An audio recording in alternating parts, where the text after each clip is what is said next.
कि हाथ में लेकर के चलो 2 लाख रुपया देने, अब छीट के तुमको भी श्राप दे देंगे, तो बड़ी मुश्किल हो जाएगी फिर। तो कहा अब श्राप का तुमसे मैं छीनता हूं, श्राप देने के अधिकारी नहीं। और मुझे लगता है उसी दिन से विप्रों में, ब्राह्मणों में और साधुओं में ऐसी शक्ति आ गई कि वो श्रापों दे तो वरदान बन जाएगा, महाराज अब तुम्हारा मंगल हो जाएगा। इसलिए उन पर कभी नाराज मत हुआ करो। वो कभी नाराज होकर कुछ बोल दें वो भी आशीर्वाद है। जैसे मुझे तो जा तेरे एक्सीडेंट है जाए वो, तो आज तक नहीं हुआ, आशीर्वाद मिल गई महाराज। वो तो हम प्रमाण दे रहे हैं, हाँ निज जीवन ही प्रमाण है, तो प्रमाणित कर दिया वहां पर। लेकिन देखो ऋषि का भाव, गुरु का भाव, आहा तुमने ऐसे राजा को समाप्त कर दिया, बड़ी गड़बड़ है। वो दौड़ के आए, बोला मुझे तो श्राप नहीं मिला, मुझे लगता है वरदान मिल गया है, पर अभी बताइए कि इन 7 दिनों का उपयोग सदुपयोग मैं कैसे करूं। और वो गंगा जी के तट पर अपने पुत्र को सारी संपत्ति इत्यादि दे करके चले गए। हालांकि ये परीक्षित हैं जो चले गए, नहीं तो हम लोग कैसे हैं, अंतिम सांस तक वो जो रखे हुए हैं भीतर में, ऐसे ऐसे बजाते हैं रोज कि बड़ी बहू को देंगे, छोटी बहू को देंगे, ऐसे पकड़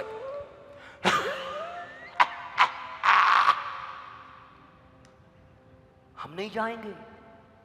परीक्षित जवान है और अपने बेटे को सारा राज्य दे दिया। गुलाम मेरा समय आ गया, जन्मेजय अब मैं चला सत्संग में। गंगा के किनारे, गंगा के किनारे क्यों गए हैं परीक्षित जी? पता है विद्वान है, महात्मा है, कोई उपाय अगर न भी मिला तो विष्णु पादोत्कम पित्वा पुनर्जन्म न विद्यते। अगर विष्णु चरण से निकली गंगा जी का पान भी मैंने कर लिया तो पुनर्जन्म मेरा नहीं होगा। इसलिए गंगा के तट पर चले गए।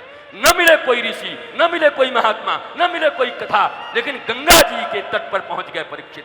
गंगा जी में वो शक्ति है, यमुना जी में वो शक्ति है। दुनिया भर के लिए नदियां हैं, जल की स्रोत हैं, हमारे लिए मां है महाराज। यमुना मैया, गंगा मैया, कावेरी मैया, गोदावरी मैया।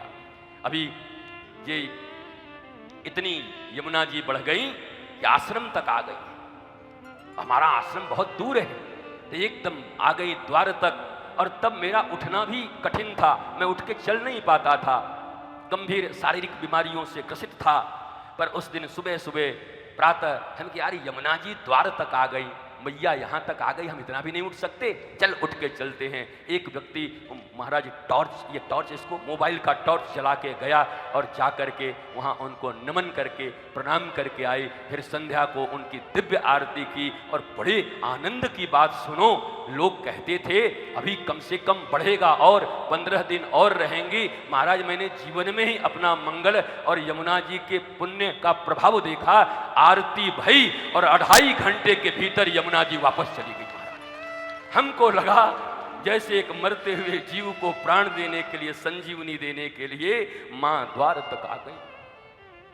और मां का दर्शन करके आज कैसा आनंद है, कैसी मौज है कि मैया ने ऐसा आशीर्वाद दिया। हाँ, और उस आशीर्वाद के बल पे, अरे जब हमारे बलदाऊ जी, हलधर जी हल से जमुना जी को खींच सकते हैं तो भाई जमुना जी के इस पूजक और पुत्र रूपी और भक्त को क्यों नहीं हल से खींच सकते महाराज? हमको भी खींच लिए, चलो इधर आओ, तुम्हारा जीवन अभी तुमको बल की जरूरत है। बलराम हूं मैं, अभी शारीरिक बल की, बौद्धिक बल की, आध्यात्मिक बल की जरूरत है। सोई बलदाऊ जी ने, हलधर जी ने हल लगा करके पांडे जी को भेजा, हाथ में हल दे करके। अब पांडे जी और यहाँ के जितने भी ट्रस्टी हैं और जितने भी दिव्य सारे लोग हैं, उन लोगों ने ऐसा हल बांधा कि खींच के ला के पटक दिया। बलदाऊ जी के शरण में रहो 7-8 दिन महाराज। तो बलदाऊ जी के शरण में हम आनंद ले रहे हैं, मौज ले रहे हैं। कितना आनंद है मैं आपको क्या बताऊं। बड़ी आनंद, बड़ी आह्लाद, बड़ी मौज। बलदाऊ जी का और रेवती मैया का दर्शन करके इतना आनंद आता है देख के, ओ हो, ऐसा लगा जैसे जीवन के ये, अब मैं कहूँ 7 दिन ये कैसे हैं मैं बता नहीं सकता। 7 दिन के एक दिन और महाराज रख लीजिए।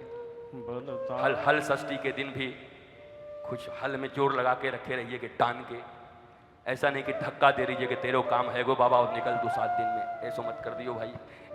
तो महाराज दिव्यता के साथ, अब लंघित मर्यादा के कारण उनको श्राप मिल गया।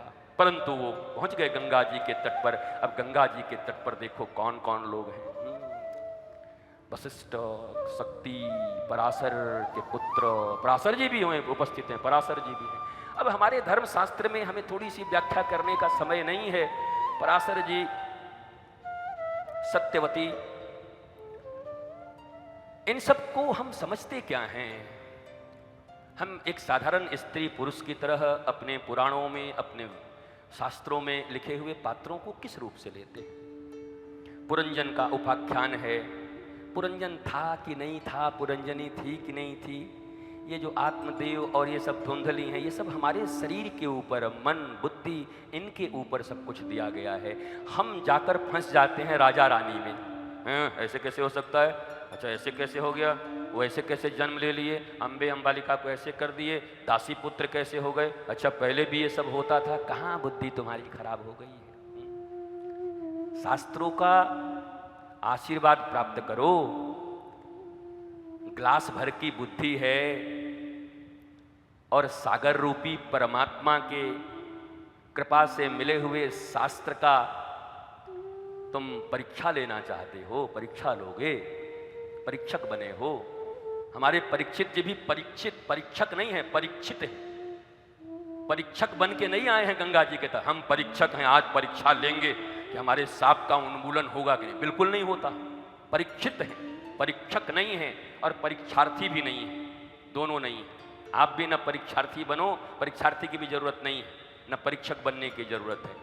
परीक्षित शब्द की मर्यादा को समझ लो, परीक्षित शब्द का किसी विद्वान से अच्छे से अर्थ समझ लो। परीक्षित बनोगे तभी बात बनेगी। पर हम में से ज्यादातर लोग परीक्षक बने बैठे। पिछली बार जो हुआ था उसमें महात्मा जी ने ऐसे बोला, इनका थोड़ा ठीक है, देश देश बोलते रहते हैं, भागवत पर पकड़ कम है।